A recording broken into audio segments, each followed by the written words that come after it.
Good morning, everybody, and welcome to the highlight of civilization. It's called Coffee with Scott Adams. There's never been a finer experience in your entire life.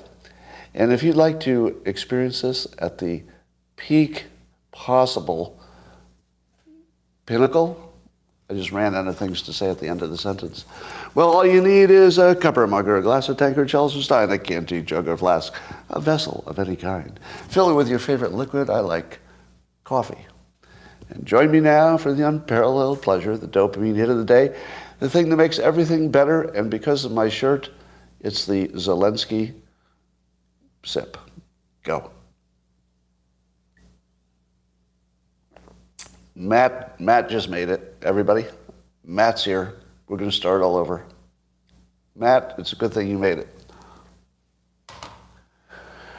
No, we're not going to start all over.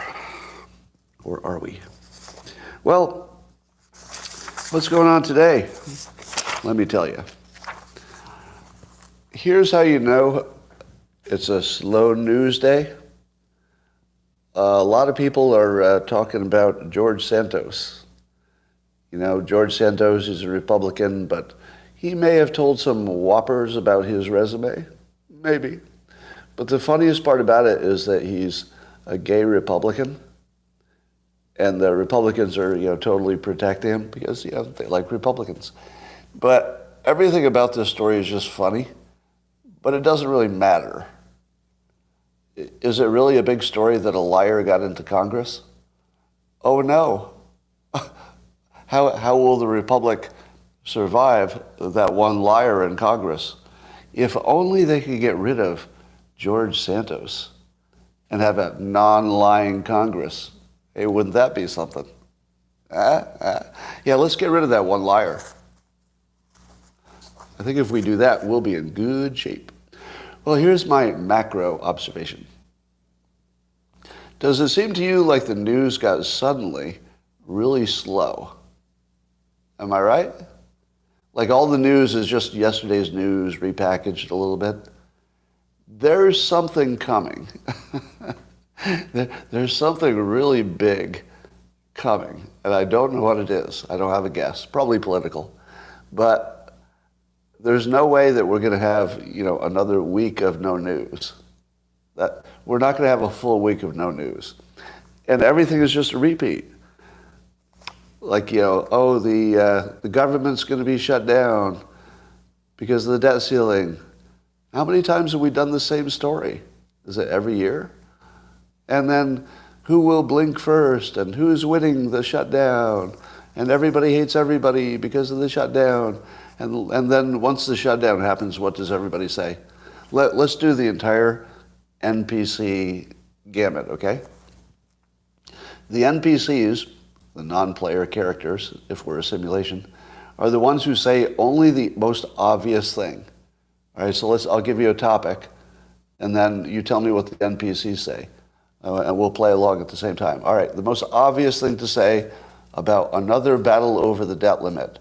Oh, why don't we have a line item veto? Why don't we have a balanced budget required? Why don't we cut the pay of the members of Congress? And then, of course, my favorite, the government shut down? I didn't even notice. Maybe it's an improvement. Maybe we should shut the rest of it down. And then, of course, we have to talk about who won and who blinked and who lost. Nobody's winning. Nobody's losing. They're all just playing the same game. How does anybody win or lose? I don't know. We're just going to get bored by the whole thing. They're going to pass some continuing resolution or something we don't understand, that they're going to keep spending our money. But not much of a story there. But here's an interesting thing I saw on Twitter today. In a Twitter account by Dumasani Washington, who says over 2 million, I think there was an article in The Hill. The Hill. Over 2 million students have left public school in the last 2 years, and many are now homeschooled, including over 16% of black households, which is the largest percentage of any ethnic group. Did any of you know that? Did you know that the black American kids are going to homeschool at a higher rate than others. What a great trend. Now that should be like the headline, shouldn't it? Is there anything happening right now that would be like new, that we haven't already talked to death, but also could be like a wonderful thing? So here's my argument why helping the young black population of America is the biggest lever we have for improving the country. Because they're in the deepest hole, right? If you help the people who are in the deepest hole, you can maybe move them from, depending on the system to making money and supporting the system. And it's a way better benefit if you take somebody from, costing money to making money, as opposed to taking somebody who's already making money and, they do 20% better. That's a much smaller gain for society than helping somebody go from unemployed to employed. That's a big thing. So it looks like maybe the free market and maybe some other forces are causing a trend that would be very beneficial for black Americans, and that would be amazing for everybody in America. So how about that? Just unambiguous good news. Does that feel good? Just unambiguous good news. Black Americans are taking up homeschooling at higher rates than other people. Good. That's exactly what I want to see in America. So maybe more of that. Let's see that. Rasmussen did some polling about this debt ceiling and the shutdown stuff. 56% prefer the shutdown. So that's how Congress is doing. 56% of us would rather just close the entire stuff. Just close it all down. Forget it. But I think people like the fight. They just don't know what to do about it. It's just not easy to fix the problem because we have a system problem. And it's not really a person problem, is it? Wouldn't you agree? It's a system design problem that gets us to the same place all the time. You could replace all the people in it. You could do term limits, get rid of everybody tomorrow, but then it would just quickly re-evolve back to where it is. So we do need a system change. I don't think it's a personnel change. I think it's got to be a system change. So if you saw a person who had any influence who said, I recommend a different process, except for the line item veto, that's never going to happen. We could talk about it all day, I guess. But if somebody's saying, do something differently, I would certainly listen to that. But if everybody is just, do it our way, pass this bill, don't pass this bill, it's all just nothing. Yeah. And again, we'll talk about that story. Don't worry. Every day, I find myself waking up being a little bit amazed that Matt Gaetz has renewed himself politically. Is anybody as surprised at that as I am?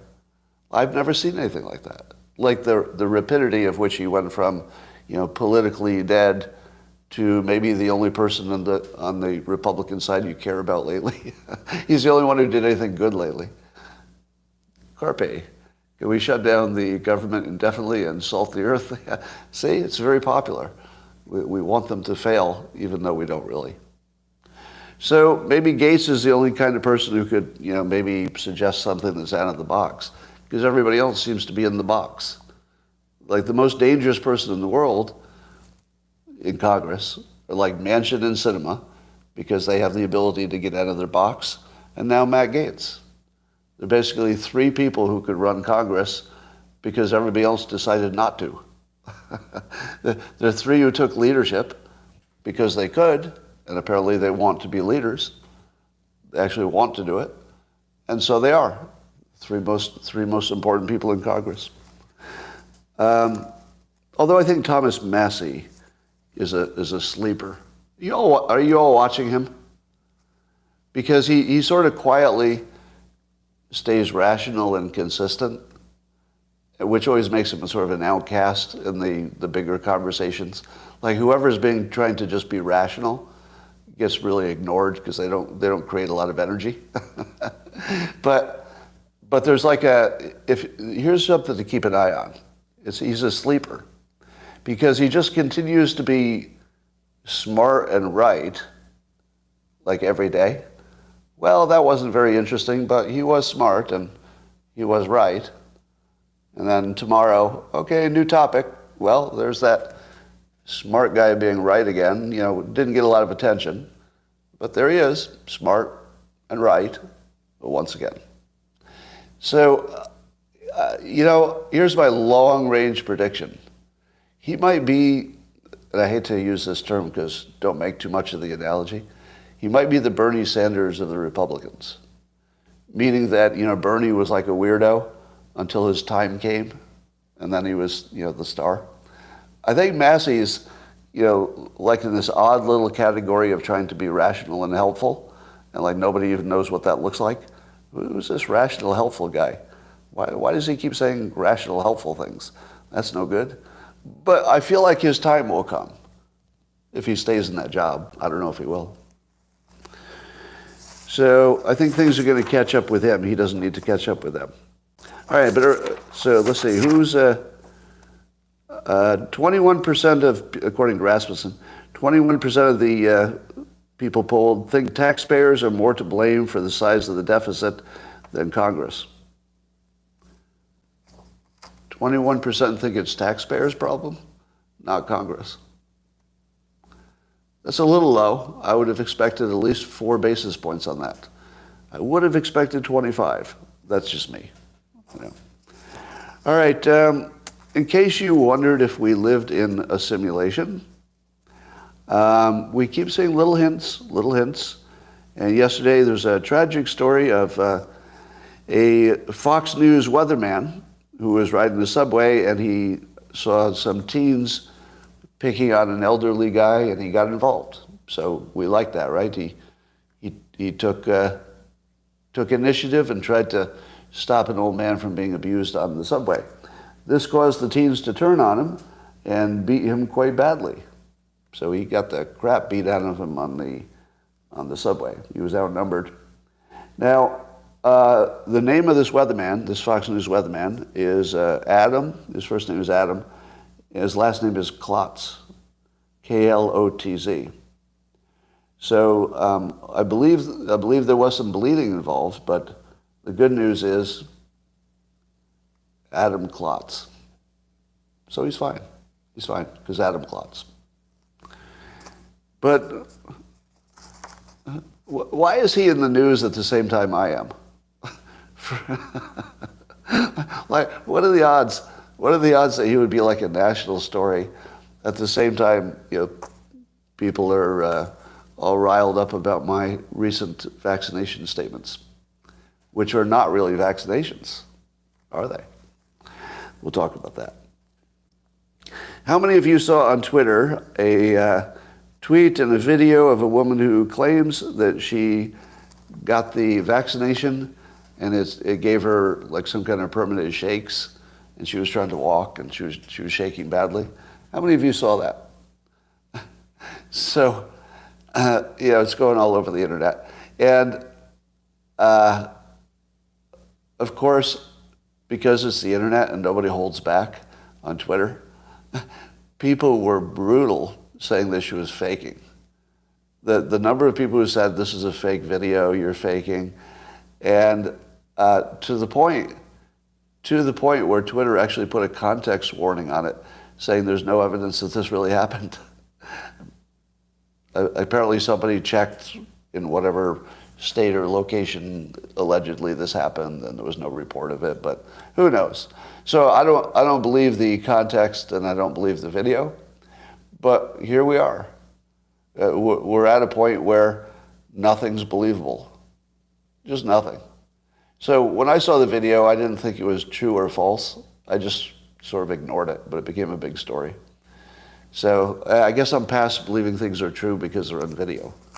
How many of you immediately think a video is real? And how many of you automatically say, probably not, even if it's a video? I'm kind of getting to the point where any video looks fake to me, like as my default. Speaking of fake videos, you know the famous picture of Prince, who is he, Andrew?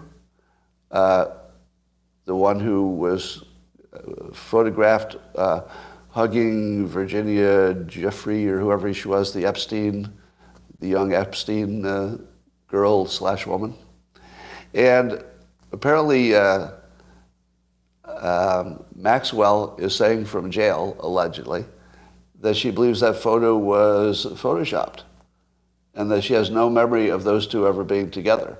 Now, she's not denying, the general scheme of things. So she's not saying that those two weren't part of their operation. She's saying that the photo is not real, but that the two people were actually part of it. So if she were denying that the two people were even there, then I'd say, oh, okay, that's a lot. I'm not sure I would buy that. But she's accepting that they were both there, but maybe at different times. And she thinks it was a fake photo. Now, apparently some experts think so too. There's no original. Nobody's ever seen the original. And some people who know how to spot fakes think it actually looks fake. Now, I looked at it today, and you can see that there's a hand around her waist. And I'm looking at the hand, and I thought to myself, I could actually see that as fake. Yeah, I think she was allegedly 17 in the photo. So what do you call a 17-year-old? Is she a girl or a woman? What's the standard on that? Obviously, legally, she's not of age, but young woman. Let's go with young woman. Yeah, young woman is better, right? Young woman. Yeah, girl just seems too dismissive. All right. So the biggest news yesterday turned out to be me. So I've just had the weirdest experience the last day or so. Now, you're probably aware that I declared that the unvaccinated, the un-COVID vaccinated, are the winners of the pandemic, that they got the right answer. Because if I had gotten to this point where, Omicron is even decreasing, and if I could be unvaccinated, I would have one less thing to worry about, right?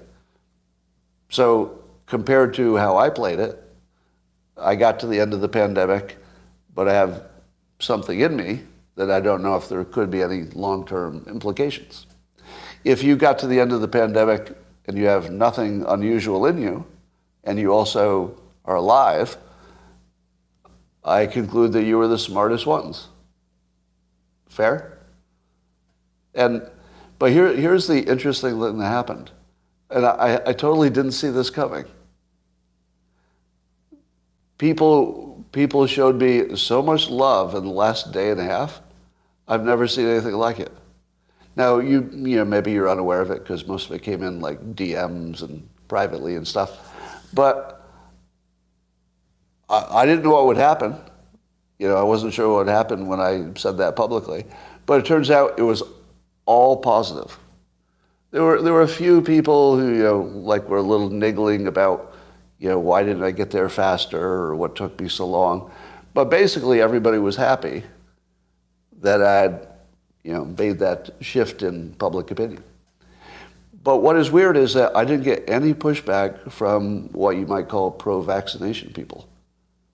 None. Is that weird? Not a single, I didn't see an article to criticize me. Nothing.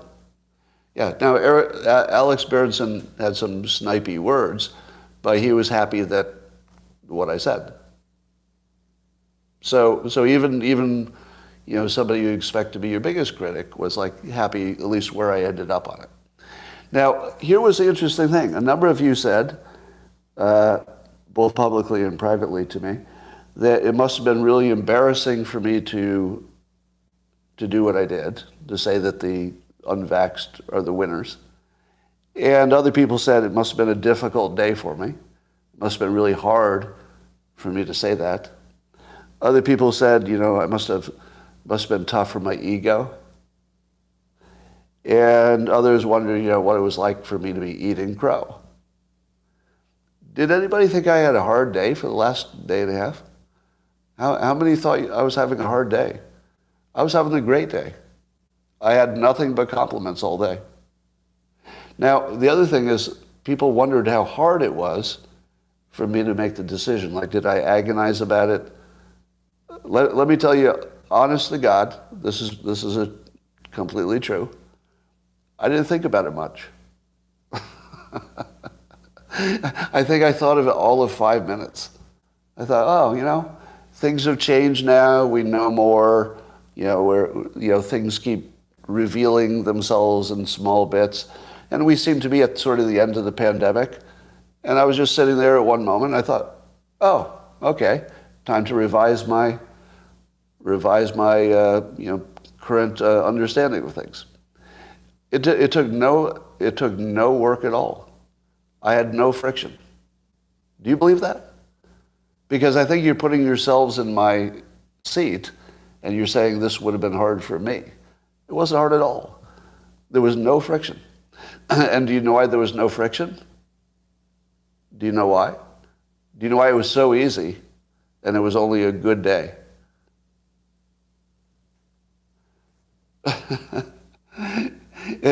It was easy because I was never contradicting myself. I've always said that as information becomes available, I will reassess my beliefs. And I've always said that on anything, that if I'm wrong, I'd like to be wrong in public. Because what I do is talk about how to analyze the news and who's getting the right answer and how they did it, and what was your analytical process and why did it beat this analytical process. So if I analyze something wrong and then tell you about it, that's just what I do. Like I had no obstacle. I had literally no obstacle to changing my mind in public, because that's the environment I had created. So I didn't have any risk. But it's interesting that how many of you thought that it would be daring and brave to change my mind about something in public. It's easy. It's really easy. Now, the other superpower I have, which I talk about a lot, in fact, my upcoming book, I talk about this quite a bit. If you can learn to be free of embarrassment, it's like a freaking superpower. Because, today, like my Twitter followers are way up, my traffic here is up, everybody complimented me yesterday.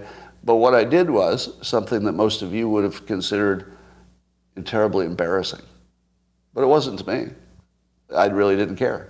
Like, it never occurred to me, and honestly, it never even occurred to me that I could be embarrassed. Never even thought of it. It wasn't part of any of the variables at all. It's just not part of my life anymore. And if you can get to the point where you can reframe embarrassment out of your life, it really is a superpower. You can just do more stuff. Just do more stuff. All right. So, yeah, Jake Shields said it must not have been an easy thing to do. But Jake, it was really easy. It was so easy. Totally easy. All right, but here are some things that I learned from the people who got all the right answers. Would you like me to spend some more time telling you how wrong I was and how right my critics were? You like that, right? All right, so here's some more. So yesterday, I think I suggested that everybody was operating by guessing. So I said in the early days, basically nobody could tell what was real and what wasn't real. But I was corrected. So there were a number of people who did not get vaccinated, and they said it's not guessing, and it's not a heuristic. It's not just that we didn't trust the government.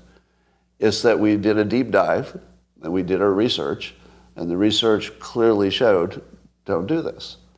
And so, since those are the people who got the right answer, I decided to look at what some of them said.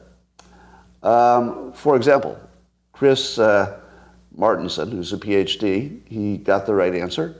And here's how he describes it. He goes, I used the science, data, and deduction to arrive at my own conclusions. Now, I thought I was doing those things, but apparently I wasn't. But here's how to do it right. I never took the vaccine because I couldn't resolve one major question. And the question was, why did every vaccine manufacturer use the, quote, whole spike protein construct? That's very weird. Okay, so I missed that. Did you all catch that? Because they used the whole spike protein. A lot of you probably were thinking, well, it's probably just some of the spike protein or a little bit. But somehow I completely missed that. I think it's my lack of scientific training that I didn't realize the whole spike protein would be the mistake. So, and here's another one. So I hope I write it down. Yeah, there was at least one other one that I wanted to note. Oh, here's one. From Kevin McKernan, also on Twitter. This is someone else who got the right answer, and by doing research. So listen to this. So here's something else I missed. A very quick glance at the sequence of the vaccines demonstrated enrichment of quadruplex Gs, the letter G, quadruplex Gs, that didn't exist in the virus. This is data you chose, meaning me, that I chose to ignore. That is correct. I completely ignored, and I hope none of you did this, but I ignored the enrichment of quadruplex Gs. And I completely missed that they used the entire spike protein. So that's, maybe probably a blind spot I have because my lack of scientific training. So I won't make that mistake again. But the interesting thing is that the smartest people are the people, I think the part we all agree on, is that the smartest people are the ones who don't have this, chemical in them, the vaccination at this point, because the pandemic is winding down. They would be the smartest. But have you ever thought who would be the second smartest? If we can all agree who got the right answer, it's those of you who are still here and don't have a vaccination in you, so-called vaccination. Right? But who is the second smartest group? I think it's here's what I used to think, and here I was wrong again. I've been wrong about a lot of things, so here's where I was wrong again. I thought the second smartest people would be the people who used the same reasoning as the people who didn't get vaccinated. Some because they did a deep dive, others because they're heuristics of, hey, why do they have so much legal protection, and why don't they give us more data, and why did they rush it? So those people, also got the right answer. But I think the second smartest people were the ones who avoided the vaccination and then died of COVID. So the second smartest, I thought, were the dead people, because they used the same reasoning as the people who are alive, and they're the smartest people. So, if they all had the same smart reasoning, the second smartest ones are the ones who died. But here's where I was wrong. I found out yesterday on Spaces that there are a lot of people, and believe it or not, I didn't know this till yesterday. I swear to God, I didn't know this till yesterday. But a lot of people believe the pandemic never happened, like actually didn't happen, as in nobody died of COVID, as in actually nobody died of COVID, as in 0 people died of COVID. It never happened. And I didn't know that was a real belief. I actually, honest to God, I did not know anybody thought that. But I did a little survey on Twitter, and, of course, it's unscientific. So I said, do you believe COVID shots protected any category of people? And here I was looking for, I think we mostly agree that young people have more cost than benefit from vaccinations. That's sort of the current thinking among the public anyway. But I thought that the public believed that at least old people got some protection from hospitalization and death. But I asked on Twitter, and 53% said nobody got any benefit from the shots. And they don't mean that the side effects are worse than the protection. They mean that nobody was protected in any way, even temporarily. So 23% said yes, the shots gave somebody some protection. 24% said maybe, and 53% said no. So of the people who follow me, more than half believe the entire pandemic was fake, and that nobody died of COVID. Interesting. So I would like to support that point of view with my own hypothesis. How could it possibly be that we would have excess deaths, because we seem to, if there was no pandemic? Well, some people are saying it's the vaccinations themselves, and I don't know one way or the other. So I'm not going to weigh in on whether or not it's the vaccination, because I've been wrong about everything so far. Would you agree? As wrong as I've been about everything so far, if I don't have any data one way or another, I'm not going to say it's is or is not the vaccinations. But would you agree that that hypothesis exists as a possibility? It exists, right? It isn't ruled out, is it? There's no way to rule out, because I don't think it's been studied to death. Right? But I'm going to give you another interpretation, which you have not heard, in which all of the excess deaths could be explained without COVID and without the vaccinations. Do you think I can do that? And not only that, but I'm going to give you an explanation that's way more probable. Way more. Way more probable than either COVID or vaccination injury or the two of them added together. All right, well, that is my challenge. And I shall do it right now.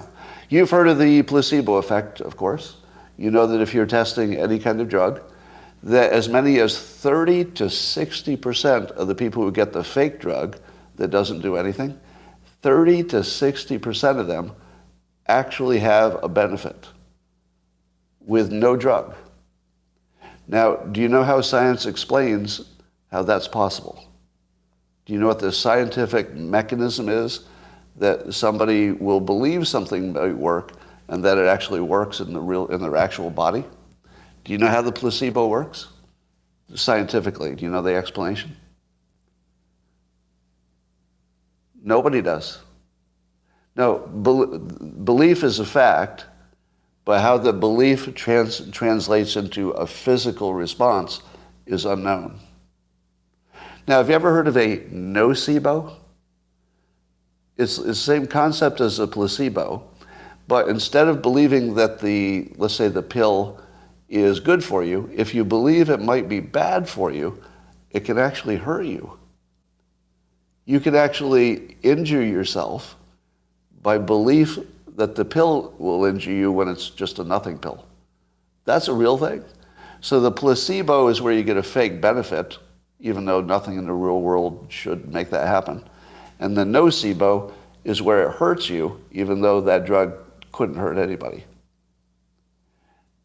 And let me say again, science has no idea why. No idea. I know why. Or I know what the most likely explanation of why is. We live in a simulation.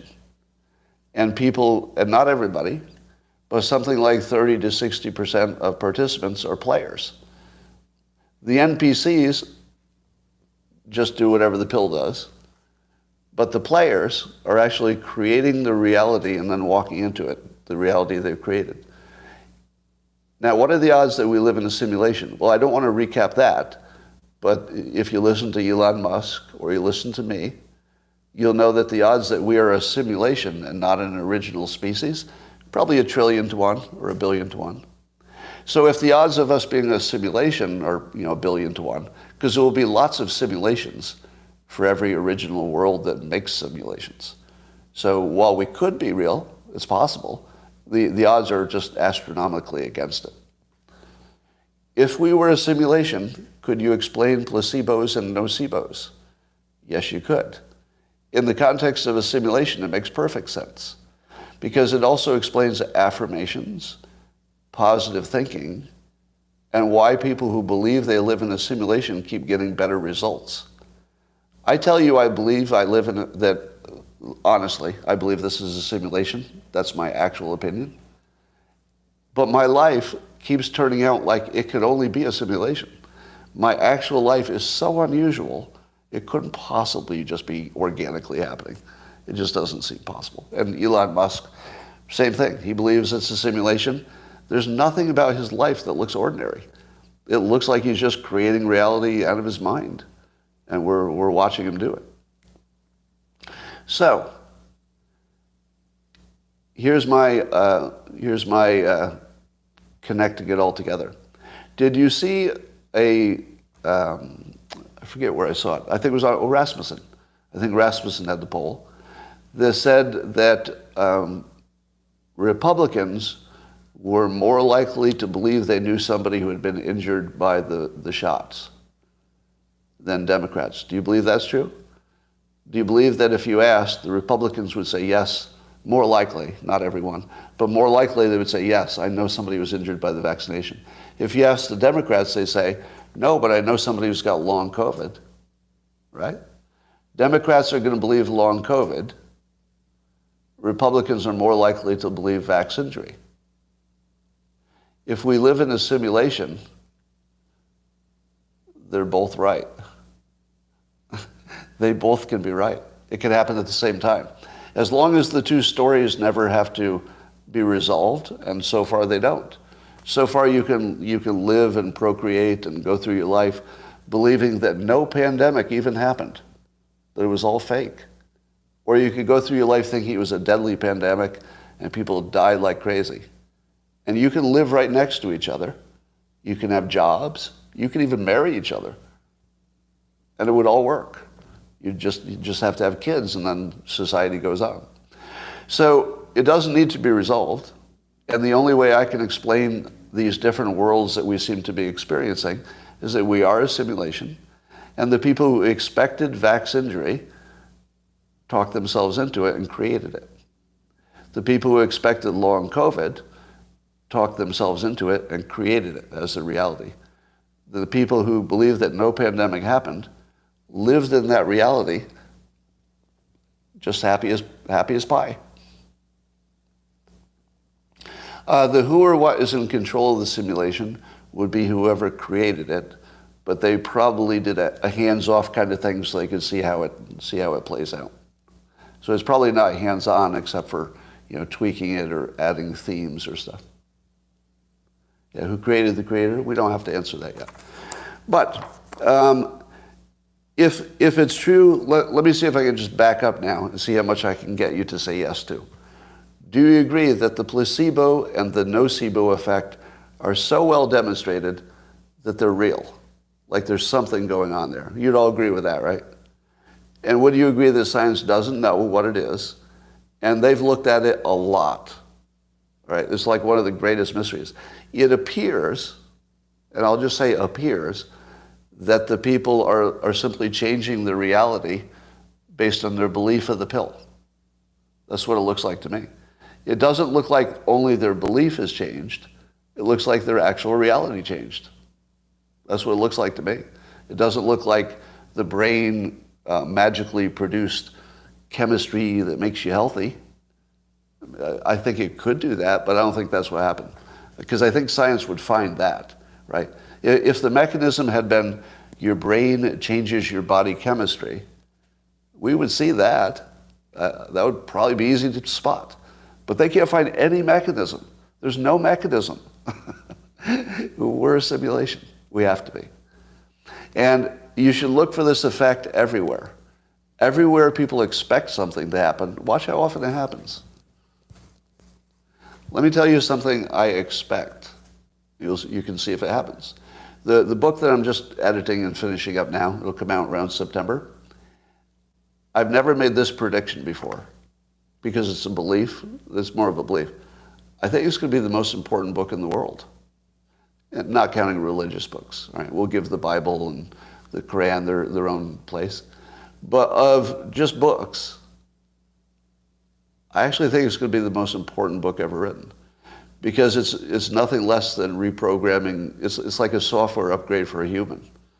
It's actually written and I'm a hypnotist, so I can figure out how to do this stuff, is written like a software update, to just update everything about your social life, your sense of success, your health, just an update. It's gonna actually make the world spin. Now, let's see if that happens. So the reason I'm doing this is to give you a little, little Easter egg or something, where you could say, okay, he did say that thing, which is really, really unusual. Think about how unlikely that is. Because my last books, did not change the world. Well, one of them did. I guess one of them did change the world. But, so just track it. Track it. Because I believe I can make that happen because my brain thinks it's going to happen. And I haven't said that about my other books. This one is special in a way that'll just blow your frickin' head off, I think. Pretty sure. So we'll see. All right, so I think excess deaths could be explained by the following things. Number one, drug overdoses are way up, right? And drug overdoses are way up, which probably means drugs are way up, which probably means that explains why there are more car accidents and every other kind of accident. So every kind of accident is up because drugs are up. I would also say that people were out of practice in commuting, wouldn't you? The people who didn't commute for 2 years and then had to commute were suddenly out of practice. I think that actually makes a difference because I could feel it. Like if I don't drive for a few weeks, you feel rusty. It should be like everything else. If you don't do it for a while, you don't do it as well. So let's say you've got drug overdoses, you've got car accidents that could be, lack of practice plus more drugs. And we found that, let's see what, the homicide rate I read this today, among young black men was nearly 10 times higher than the overall firearm death rate in the U.S. in 2021. And so some of it is murder. Violence is up. So I think murder is the number one cause of young people of death, and fentanyl's got to be up there. So everything that kills young people is way up, and then even the people who make the so-called vaccinations are saying that they do have side effects, right? So even if the vaccinations were just as safe as the companies make them want you to believe, even they say they kill people, and we did a massive vaccination. So even if they're as safe as they say, it would still be excess deaths. All right, so if you add all of those things together, and then did you know that after a major stress, like a pandemic or a war or something, did you know that heart attacks always go up? Did you know that? After any big stressful, global event, there's going to be a few years after where heart attacks spike. So we're seeing that, and it's exactly what you'd expect. So you should see more heart attacks. Now, did you know that you can be stressed to the point of having heart problems? Did you know that? Did you know that just stress, just ordinary stress, can give you a heart problem? Yeah. So have we ever had more stress? That's a known, right? Don't we know for sure that anxiety and stress are at an all-time high? Right. So your hypertension is high. Your cortisol levels are through the roof. Some of it is social media. Some of it's the pandemic itself. Some of it is fear of the vaccination you took. Some of it is fear of the COVID you didn't get or did get. Right. So in terms of fear, it's through the roof. Fear alone could explain the entire excess deaths. I'm not saying it does. I'm saying that if you're looking at the size of it, it can explain all of it. Did you know that? It can explain all of it. I'm not saying it is the explanation. I'm saying it's big enough. Do you know what else is big enough to explain all of it, all of the excess deaths? The placebo, nocebo effect. It's big enough, it can explain all of it. I'm not saying it is, right? Because that would be going too far. I'm saying that there are a whole bunch of explanations for excess death, and they're all really good. One of them could be the vaccination itself. One could be there's more COVID deaths than we know, bad counting. Apparently we know that in Great Britain, that all the COVID data is useless. Did you know that? That's the newest information, is that the COVID data from England or Great Britain, I'm not sure where they sliced it, but they now conclude it's all just useless. It can't be used for any analysis. It has no analytical ability. It's that inaccurate. So you got that. All right. So you got your isolation, your stress that would cause your heart attacks, your fentanyl overdoses, your extra murders, your extra accidents. Wouldn't it be a miracle if there were no excess deaths? Yeah, even the died suddenlies can be heart attacks from just too much stress and things building up. Could be a lot of things. Well, you might be coming in late, Swedish psychopath, because the context here is how I was wrong about everything. Wrong about everything. All right, so probably wrong about that too. Here's a question. Dr. Eli David said on Twitter today that some got the vaccine, the COVID vaccine, because based on trusting the evidence. And then he listed Elon Musk and me. So Dr. Eli Davis thinks that I got the COVID vaccination based on trusting the evidence. Let me give a clarification. My problem wasn't trusting big companies. I'm the Dilbert guy. I'm literally the most famous person in the world for distrusting things that big companies say. Name anybody on the planet Earth who is more famous or has a longer track record of distrust of corporations. Nobody. I'm number one in the world. Alex Jones. Okay, Alex Jones, number two. All right. But here's a clarification. I didn't trust the vaccinations, which is why I waited so long. I waited as long as I could. And I also predicted they wouldn't work in the beginning. So I didn't trust the vaccinations, but here's what Dr. Eli David may have missed. That I also didn't trust the people who didn't trust them.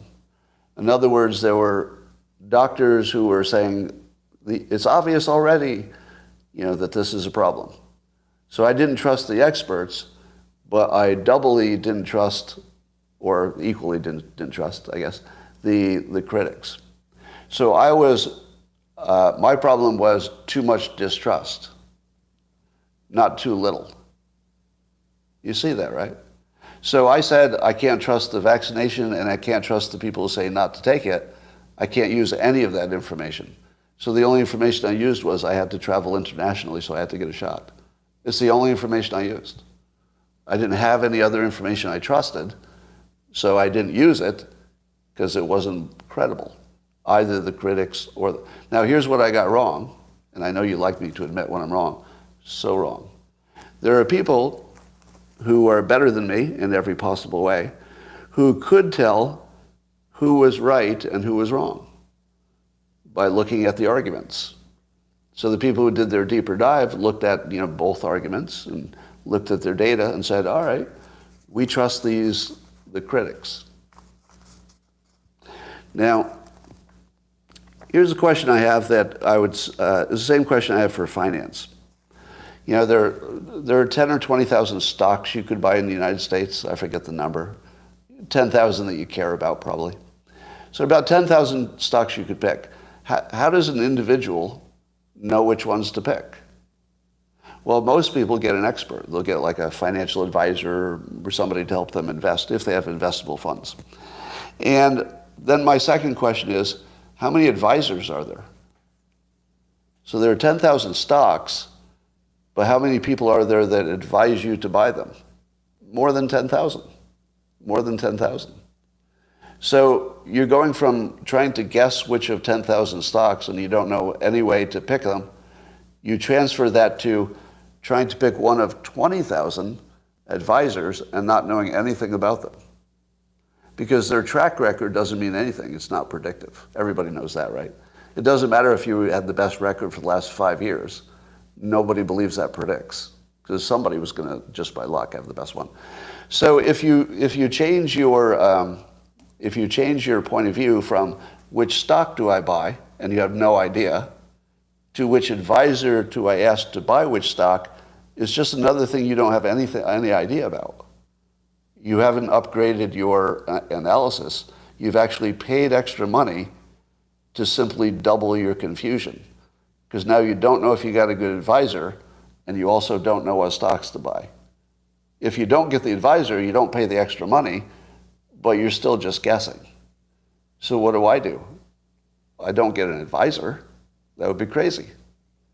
But other people do, because they, unlike me, can identify an advisor who knows which stocks to pick, and yet, here's the weird part, the advisor is not rich. I mean, to me, that's a red flag. If somebody's telling you how to buy stocks and they're not rich, it should be a little red flag. But other people say, yes, I can find the people who make less money than I do, because if you're wealthy, the person telling you how to manage your money is less successful than you. So some people know how to find a less successful person who can make all the right decisions, despite knowing that Warren Buffett says that doesn't exist, that there is no such person. That's what Warren Buffett says, but apparently he's wrong too. Because here's what we've learned. There are people, just regular people who are not doctors, not experts, who, although they would admit maybe they can't, look into the data as deeply, they at least know which experts can. So they've chosen the correct expert, which is something I can't do. I don't have that power. So I bow to the superiority of those who could look at all the experts, probably financially as well as medically, and they can tell which one's got the right answer. And they can do that by having enough knowledge that when they look at the data themselves, without any special expertise or background in the area, that they can know what the people who do have expertise and background in the area missed.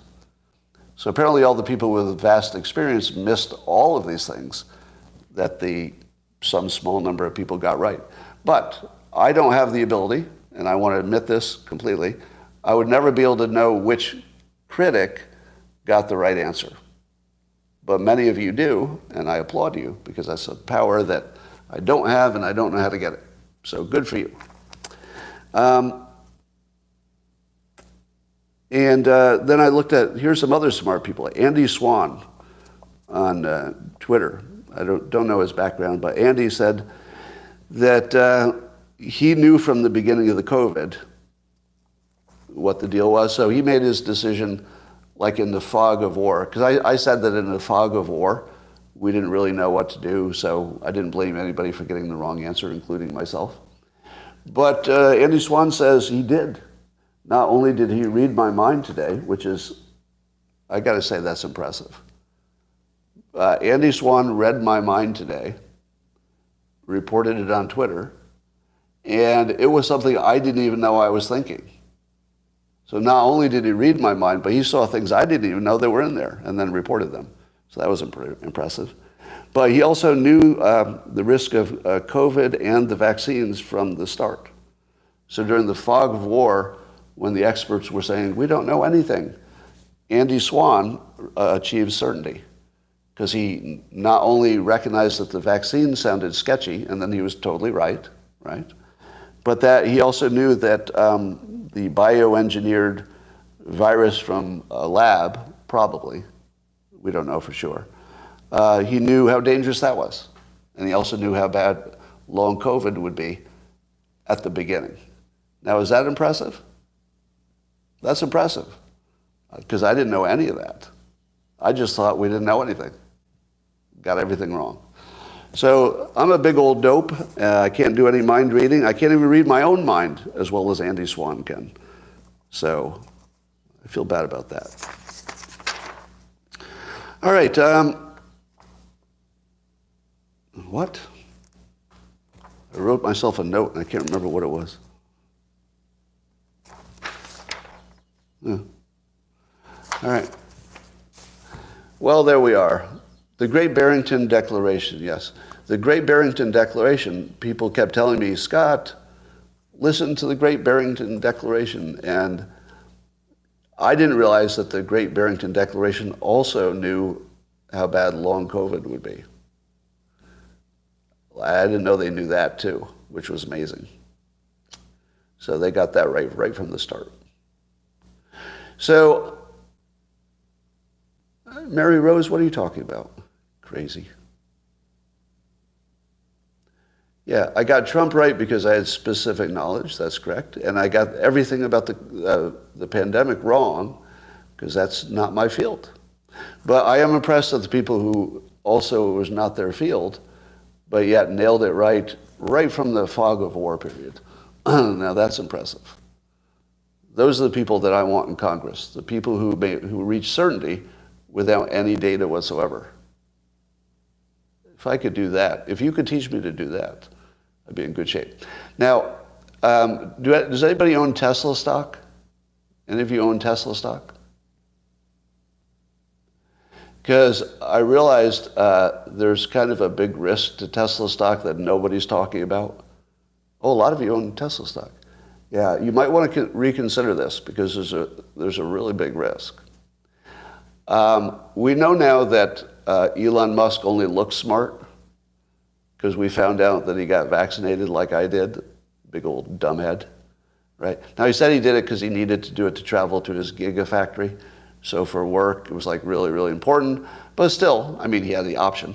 He didn't have to go to the gigafactory. So Elon Musk, largely a fraud, I think we can see. He probably got lucky building one electric car company and then, a rocket company to go to Mars. And that's like screaming luck. And then he bought Twitter and saved free speech, but that was just because he got lucky on the other things, so he had a lot of money.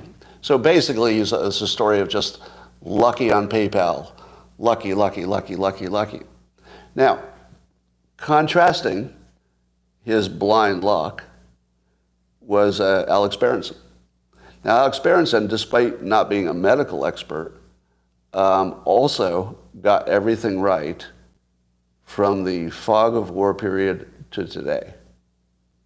Now, here's the risk to Tesla stock. What if Alex Berenson tries to make an electric car? Because we already know he's like way smarter than Elon Musk, because they both looked at this complicated situation and Elon Musk got like all the wrong answers. Big old dumb guy. And then Alex Berenson, who I mistakenly criticized early on, and I take that back completely. As a journalist, he beat 95% of all the medical experts, right? He just lapped them, killed them. And I think he made money on it too. I think he probably wrote a book and made some money. So he made money, and as far as I know, he did not get vaccinated. Can you fact check me that? Alex Berenson did not get the so-called vaccination, right? So he's clearly the winner. He clearly saw this from day one. Elon Musk missed the whole story, as did I, two idiots. And what if he starts a car company? Berenson has skills. I mean, this man can do things even outside of his field. So, pretty impressive. Now, what I did, which makes me look like a freaking idiot now, is when I got the vaccination, I made exactly the same decision that Dr. Robert Malone made, and he was one of the inventors of the mRNA platform. And he got the vaccination for the same reason I did. Like, he waited a while, he was a certain age, I think he's younger than me, but probably over 60. He's in great shape, by the way. Let me say one thing about the doctors who were critics of the vaccination. Have you noticed that they're all in good shape? I just want to call that out, like a little compliment. You look at Berenson too. Berenson looks like he has really good body mass index, wouldn't you say? He looks like he takes care of himself, so that's good. Look at Dr. Malone. Doesn't Dr. Malone look like the healthiest guy for, how old is he? Do me a fact check. Is he like 61, 62? That guy's in great shape. Imagine being that good looking at that age. Yeah, I mean, it's pretty impressive. And the other Dr. McAuliffe, doesn't he look like really healthy for his age? So maybe you should listen to these guys. They all look pretty healthy.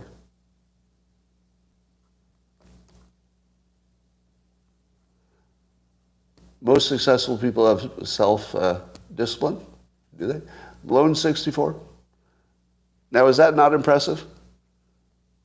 Whatever Malone is doing, you should just do what he does, because it's clearly working. Do you know that at my current age, I believe both of my grandfathers were dead from old age? Isn't that weird, the difference between then and now?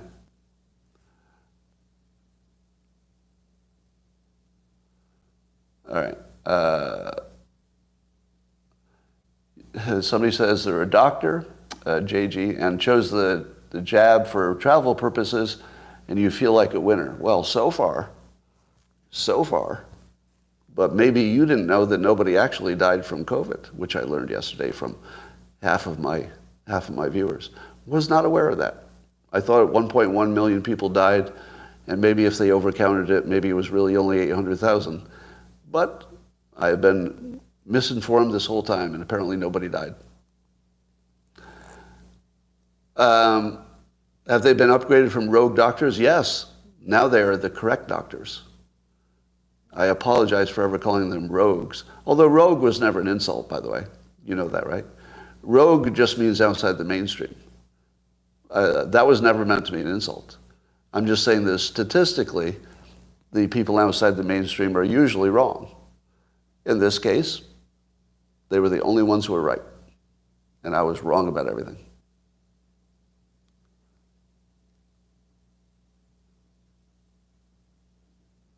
No, I laughed and mocked them individually, but not because they were rogues. Yeah, the rogue part is not the insult. The insult is the other stuff I said. So I'm not denying it. I'm just saying the rogue part wasn't part of the insult. All right. I get a lot of questions about Giorgia Meloni in Italy. I'm not terribly interested in her, only because Italian politics don't really have much effect on me. Why did I mock reason and knowledge? Let me answer that question. I'm being asked here, why did I mock reason and knowledge? Because I didn't have either one. Obviously, I was not operating in a reasonable way because I got the wrong answers. And obviously, I did not have the knowledge. So how much more of an L can I take? I'm trying to be fully transparent.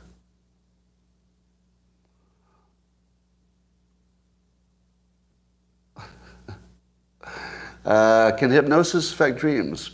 Probably.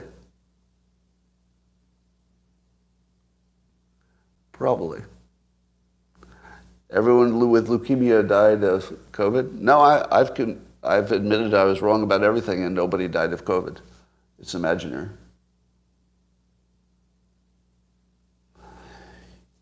So there's that. All right. Repent and accept the faith of others and experts. That's true. See, my problem was I didn't trust the experts, but what I should have trusted is the people who don't have expertise and their ability to tell me which experts with expertise are the right ones. And I couldn't do that myself, but I should have believed the people who told me they could. Do I miss being a guest on Alex Jones? You know, here's the thing everybody says when, you know, anybody who's appeared on Alex Jones, as I have, it's a fun time. And Alex Jones is actually a great guy. Like, interpersonally, he's a fun guy. Like, it's just a completely fun experience. Now, I just said what I believe, and he can say what he believes, and you can make up your mind. Here's another MD who did not get the vaccine for travel purposes and also feels like a winner. So we've got a lot of people who are winning, and I'm the loser in this one. I'll tell you, I was losing heart in Santorini and Bora Bora. I was feeling pretty bad there. Yep, it felt like the dream vacation of a lifetime, because there were almost no other people at the resorts. Imagine going to the top tourist destinations in the world and having nobody else there. And basically, the whole staff is just waiting on you. Yeah, but I didn't. At the time, I thought it was amazing, but in retrospect, I realized it was just a terrible, terrible time, and I never should have done it. It was also dumb and uninformed. Well, Christina was texting the Tate brothers, somebody says. All right. What did it cost you? Oh, my God, it cost a lot. Yeah. Yeah, those 2 vacations were insane, cost-wise. I don't recommend them on a cost-effectiveness basis. No. Like, it wasn't more fun than, say, going to Hawaii at a quarter of the cost. But it was interesting to do once. I mean, I'm glad I did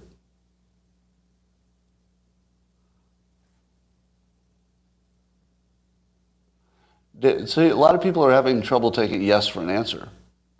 So some people still think I'm saying that that people were right for the wrong reason. Like, you remember before I said, I think people, maybe the people who didn't get vaccinated could turn out to be right, but mistakenly I said for the wrong reasons. But then I realized that they could determine the science where the scientists could not, and then that changed my mind. All right. So, is there any other stories I missed? No, yeah, so just to clarify, somebody says, do you mean we were all guessing? No. I mean, I was guessing, and those of you who got the right answer obviously were using good analysis and clever heuristics as well as better data, and I think you did a better deep dive on the data, so that's how you got the right answer. Very much Alex Berenson-like. Now, here would be the real, imagine if all of you who also got the right answer on the vaccination, so-called. What if you started teaming up with Alex Berenson, combined all of your analytical abilities and built an electric car? That's why Tesla stock is kind of shaky today, because we know that risk is out there. That's probably why Elon Musk is lowering the prices on his cars. Panic. Because when if you have a choice of driving a Tesla or a Berenson, are you going to drive, dumb old vaccinated Tesla car? Or are you going to get a pure blood electric that will really rock? Easy choice. Okay. What, you're out? No, I want to drive a Berenson, not a Tesla vaccination car. That'd be crazy. All right. Electrics are what? Is the WEF still on? The World Economic Forum? Or is that over? Do you think the WEF stuff is overblown or not? Did I watch SNL? No. Yeah. I do wonder if the WEF is overblown. I mean, it's real and it definitely has an impact. But I wonder if those impacts wouldn't happen anyway. All right. Norm book review. I still haven't read any books this year. The prostitution was overblown. All right. I don't have anything else to say today. But here's my prediction. There's some big story brewing. Oh, there was some more stuff about Joe Biden's documents. What does it tell you that the Joe Biden document story keeps trickling out? Like there's always a little bit, there's another document, so there's yet another document. What does that tell you? I think it tells you that the Democrats are trying to get rid of him. Now, we've been saying this for a while, but the evidence just keeps trickling in. The fact that it's the trickle attack That's like the classic look of like a political op. Like the non-trickle would just put it out there and then people would forget about it. But the trickle is what keeps it alive. When you see the trickle going on, like, oh, there's one more document. And how important do you think any of the documents are? Do you think that anything Trump had or anything Biden had will have real importance to security? I feel like not. Yeah, I feel like not. I think the most likely explanation for it all is that nobody at that level takes classified documents too seriously unless it's a real secret, right? Like if it were actually like the nuclear codes, I don't think Biden or Trump would have taken them home. I don't think so. But let's say it was a report about a topic that is generally classified, but if you do this one thing on that topic, it'd be like, that didn't make any difference. I feel like it's the ones that don't make any difference, where the leader just says, well, it's classified, but, doesn't make any difference. It's like not important. Right? Now, the other thing, I'm seeing the argument that Trump was president, so he could declassify things. Biden was vice president at the time, so he couldn't. And then others say, well, but the president didn't do a process. To which I say, can I be the lawyer defending Trump? That would be the easiest defense in the world. And they say, okay, he did not follow the process for declassifying. Then I would say, can you describe the process? And then the prosecution would say, yes, the process. And I'd say, well, can you show me the document that describes that process? Well, it's not written down, but because he didn't do anything that looked like a process, therefore the process wasn't followed. You mean the process that is not required and is not specified in any constitutional or other document? Now I'm Trump's defender and I say, how about this? If he took him home, is there any ambiguity about what he intended? None.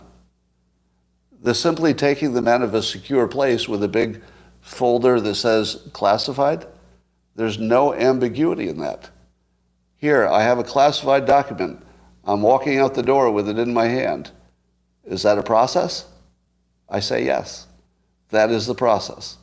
If the president takes it out of the building, he just declassified it.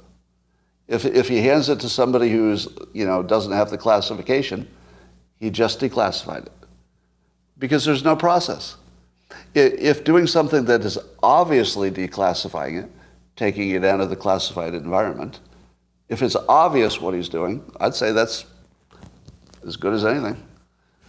To me, I would just be done.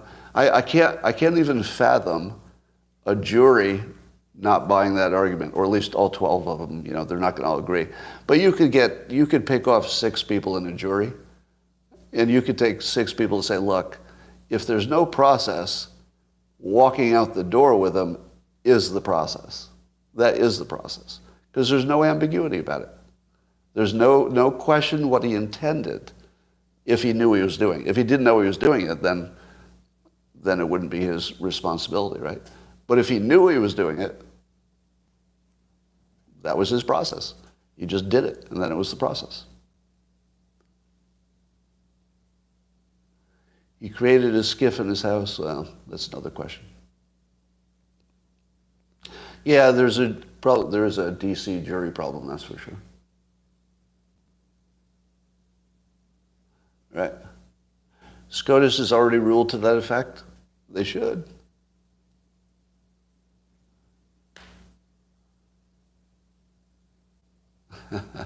Red Free says, Scott thinks he wasn't in the mass formation because he was mistrusting, but he bought into the hyped up fear machine right off the bat because he's old and has respiratory issues. Now, Red, are you afraid of the vaccinations? Because I was afraid of neither the COVID nor the vaccinations. So I had extra lack of fear, which got me to the wrong place. So I should have had more fear, not less. So I think your problem is that I didn't have enough fear. Because I think, the locals people can back me on this. Early in the pandemic, did I not say multiple times out loud, I'd like to go get the COVID as soon as possible? Did I not? Can you validate that? Yeah, the yeses are coming through. So the people who watched me the most know that at the beginning of the pandemic, I said, I hope I get this right away. I just want to get over with. So saying, I hope I get it, is what you're calling being afraid of it. I hope I get it. That's afraid. That guy's afraid. I hope I get it. And then at home, honestly, I did very little social distancing. My household was not a socially distanced household at all. But I guess I did that because I was afraid. So I guess that's your interpretation. But I wasn't afraid of the vaccinations. Apparently I should have been. And I wasn't afraid of the COVID. Don't know if I should have been. But no, I wasn't afraid of any of them. I did say that we should close the border or the travel from China right away, but that was under the context of figuring out what was going on. Right? That was before we knew anything. Once we knew that most people survived, I was like, well, just give me this shit. I want to just get it over with. All right.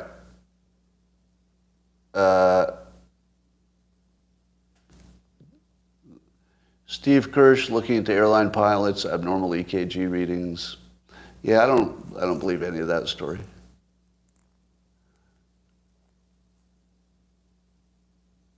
Do we have a right to know if our airline pilots have taken the jab? No, you don't have a right. Oh yeah, Ron Klain quit or is quitting. Yeah, Ron Klain, the chief of staff for Biden. I don't think that means anything. The chiefs of staff quit so often, I don't know if it means anything. Not following procedure and so doing the possible nuclear secrets. Oh, interesting. All right. Yeah, so there's no rules about the declassification. They can do anything they want, unless it's nuclear.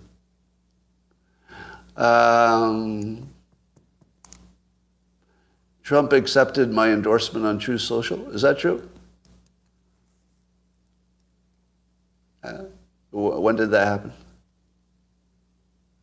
Did that just... Oh, he just truthed now? Can we look at this while you're here? Let me open up my Truth app. See if it pops right up.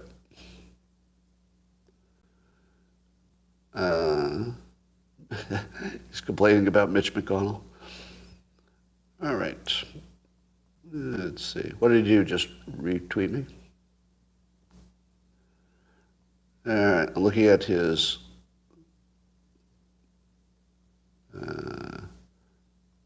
did he do a lot of tweeting today? I don't see it. Oh, is this it? There we go. He retruthed me talking about the single issues. He says, knock out the cartels. All right. Good for him. Was that today? Oh, there it is. He goes, thank you, Scott. I accept your endorsement. I knocked out ISIS. I will knock out the cartels. That's what I want to hear. That is exactly what I want to hear. All right. All right. Here I am in the middle of a story again. Now, I keep saying this, but you see it too, right? Do you see that there's no way to explain how I'm in the middle of all these stories, right? I mean, I know that I talk about them in public, but so does everybody. Like everybody's talking about them in public. But how do I end up in the story? It should be just another person talking about them. But yet I'm in the story somehow. Yeah, but it's not just me who thinks this is weird, right? And how often it happens. Because I've called it out in the past, and then you keep watching it happen. It's not like I'm just looking at the past. I'm telling you it's happening, and then you're watching it happening in real time. I don't understand it. Unless we're a simulation, there's no way to explain it.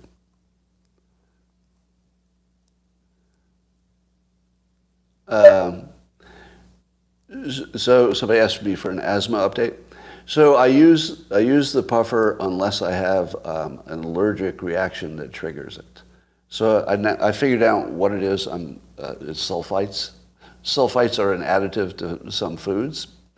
And sulfites, some people get an allergy to, although you could argue whether it's a real allergy, technically. But if I accidentally imbibe something that has a sulfite in it, I can feel it immediately. It triggers asthma. So if I'm not triggered, I don't need it. But if I'm triggered, I need it temporarily.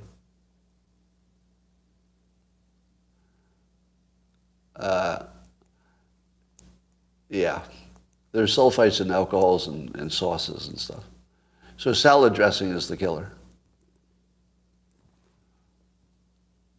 Comment on why you think the lawyers said they found 6 items and not 6 documents. 6 items versus documents. Well, I don't know. Maybe there were some graphic images, and they don't know if a graphic image is a document. I don't know. I'm not sure that. Do you think it could be a box? Items? Like it could be a folder with lots of items in it? An item with lots of documents? That's possible. That is possible. Best cure of IBS? Marijuana.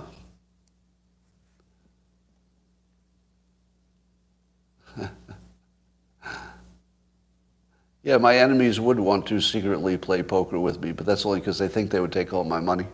And they would. I'm the worst poker player in the world. Eggs have sulfite? You're kidding. Yeah. Yeah, marijuana for IBS, instant cure.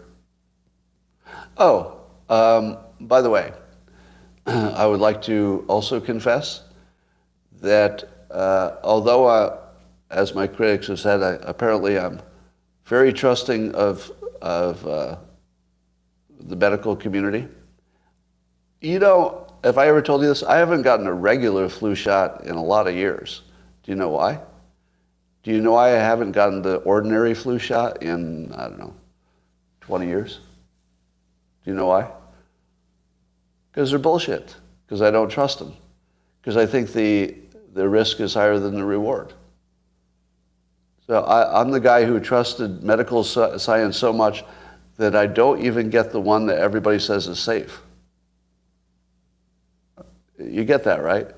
Even the regular flu shot, I won't go near it. But everybody was sure that I was trusting the science on the other one. No, I distrust everybody. If you don't understand that about me, you're really going to be confused about anything I say. If you think that like I'm trusting some entity. No. When I play poker, do I just want to lose and get it over with? Yes. Because I hate playing poker. I probably just want to lose as fast as possible. I don't think that helps my performance at all. Yeah, it's true. I want to leave the table as soon as possible. All right, yeah, Vegas is not for me. Can we talk about why they don't push the J shots, the Johnson & Johnson shot? Probably because if they did, they'd be admitting there's something wrong with the other ones. Was Christina any reason you got the vax? Yes, for travel, right? Yeah, I mean, she's the one who wanted to travel. It wasn't something I initiated, but it was a heck of a trip, 2 trips. You never explained why the leaders of the simulation would allow you to move it from inside. Well, I don't know that they would allow it. It might just be that it happens. It might be just like an outcome. Yeah, and it could be how you play the game. You know, if you can't make any changes from inside the game, imagine if you had virtual reality. You put on virtual reality goggles. It puts you inside a game, but you can control the game. At least you can control where you move in the game and stuff like that. So it's not that unusual that if you were in a game, you'd have some control over your over your gameplay. Matthew Crawford, I don't know what that's about.